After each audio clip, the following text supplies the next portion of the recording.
Welcome to the Holy Spirit's Curriculum of Joy podcast. My name is Juan Oberhuber, and I'm your host. Today I'd like to speak about how we can listen, how we can listen to the voice from within that encourages us and supports us, actually knows who we are. In A Course in Miracles, this voice is called the Holy Spirit and is described as the voice for God, the voice for love, the voice of God. Now, everyone has this voice inside themselves. It's a very powerful voice, but it is so gentle that you can imagine you need to be willing to hear it. When you are, you actually do. When you are willing, you get to listen. You enjoy listening, and the listening experience is wonderful. As of late, I have been working on supporting people in their writing processes. And this is a topic that is dear to me because I love writing. Writing is, at the center of being happy when it is a calling for you. And it is for many people. They feel there is something that needs to come out, needs to be shared, because sharing is owning, as A Course in Miracles would say and says. To own, you need to give. Now, giving is owning. Now, how is that possible? When you write, you are sharing what you have decided to write down and provide other people with.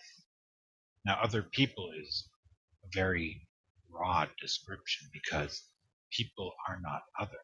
We all are one, and yet we experience each other as many. Now, in this many, there is the power to remember who we are. Remembering who we are is part of the process of writing and other types of sharing, like in this broadcast. To feel loved and to love are one and the same. Now, loving everyone appears to be impossible at many times, and it even appears to be impossible to cherish everyone. And we even have a great divide when we think of various things people do and the appreciation for what they do and the value of it. Because in this dream, various activities are valued to a different degree in the sense that you get a different type of salary or amount of money for your services. This needs to be overcome in order to remember the value of all. Because thinking that it is correct to pay differently for different services is something that has got in the way of our well being. It has made many people miserable, and it still does. But remember, misery is your own decision. And in A Course in Miracles, it says, beware of the temptation to the temptation to feel unfairly treated. And yet, we are in the position of being able to interpret all kinds of things that happen as meaning that we are unfairly treated. And this is very tempting. But as we all know, the temptation leads to guilt, shame, blame, and misery. And never, ever, ever is the solution. Of course, according to the ego thinking, You need to get something from someone else in order to validate your value. But the value is not something that you can get from the world. It's something that comes from within. And of course, once you value all, you will realize that you are living in abundance and that abundance comes to you naturally, an experience of abundance, and even the physical attributes that belong to that. Nonetheless, we are still in a world and we are still experiencing ourselves as very different and very individual beings, each of us gaining and receiving differently in the context of society, of what we call humanity. Each of us in a different country or a different city or a different job with different people, and yet we are all infinitely valuable. How is that possible? How can we remember our infinite value in the midst of this disparity, in the midst of all of this? Well, our infinite value is not recognized by criticizing our projection of mean. Our infinite value is not gained by hating or by attacking.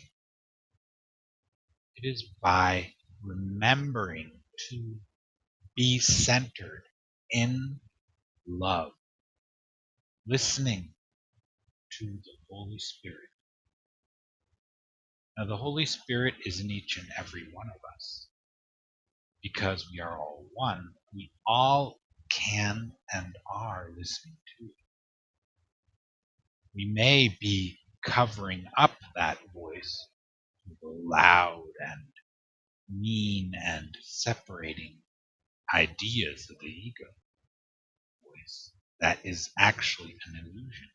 And nonetheless, it provides a veil to enable us to not think we can hear the voice of the Holy Spirit, our own inner voice, our own joy, our own willingness to be happy. Willing to be happy, yes, that's key. Now, as you can imagine, I am really, really wanting to be happy, and nonetheless, I'm allowing this veil to get in the way. This veil of all kinds of grievances. And it is an opportunity to recognize that that's what I'm forgetting to allow myself to hear the voice of love, the truth of who I am.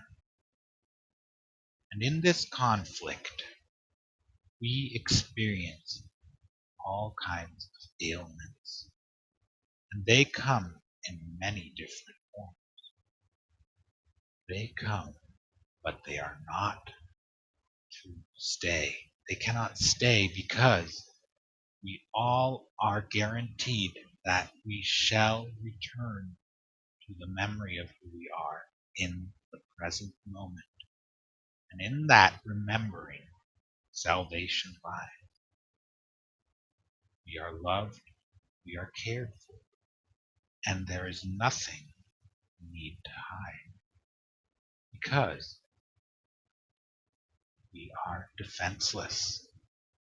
And in this, we are invulnerable.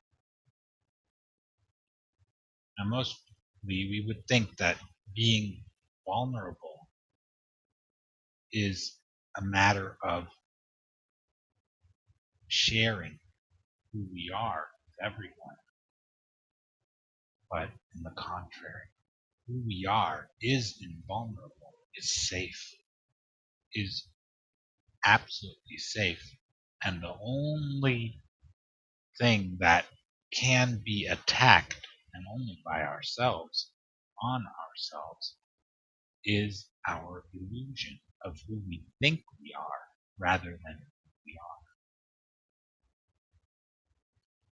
One of my favorite thoughts is that love can heal anything. Now, in A Course in Miracles, there is no degree in difficulty for miracles. Now, that's the same statement, in other words. We are worthy of every miracle. And a miracle is relying on love, on who we are. And miracles are always shared. Miracles are always touching us all at once, whether we are aware of it or not. Loving thoughts, loving feelings, and care, and calm, and joy, and choice are common to all of us. Being able to choose love in the midst of struggle is just as valuable as choosing love in the midst of love, because that's how we remain in love, by choosing love now.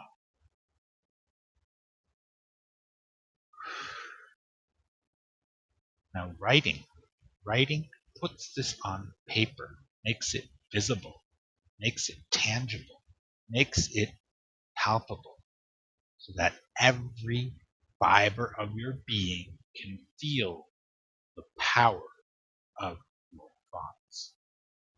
Now, I know it's challenging to look at this, how every one of your thoughts has been chosen by you and for you, and in one way or another manifests or is made visible in your projection. And that's how powerful your thoughts are, because the projection is a representation of what you are thinking. And since the thoughts of separation are fragmented, you have the only means to be whole again is to remove that fragmentation, or to let go of the idea that all is against you.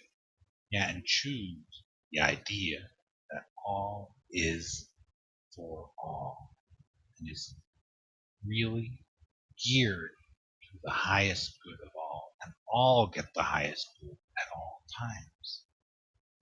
And this is very contrary to what we have been thinking throughout a long period of time. Because how can everyone get what is best for them when in this dream everyone is getting something else, or the same, or being exchanged as if they could be put into different categories, or even replaced? But only in the physical can bodies appear to replace each other and do the same things. But in reality, we all have a special function that makes us happy in the dream. And once we have overcome the dream, or in other words, returned to the memory of who we are, the dream is no longer the power of deciding. The deciding comes from the truth.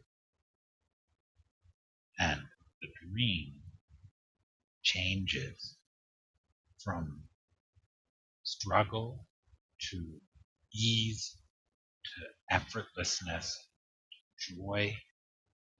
And once we are in the happy dream, we have a time, a short period of time in the real world, as it is called. And then we are lifted, or I don't know how it works. We are not the ones responsible for it. Our Creator is. We return to heaven.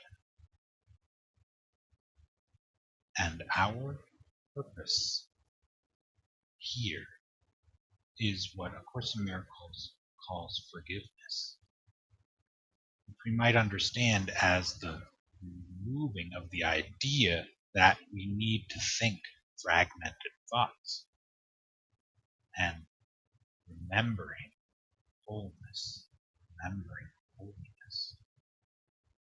We are all so holy, and seeing each other as holy, seeing all as holy, instead of as separate, as outside of who we are. We remember that all is inside of us, and that we are able to be the source. We are not the source in the sense that we created ourselves, because that is the Creator who created us. But we are at one with the Creator, and we are extensions of the Creator, and therefore also creating. And creating is extending love. So let us extend love in our writing. Thank you for listening. Till next time.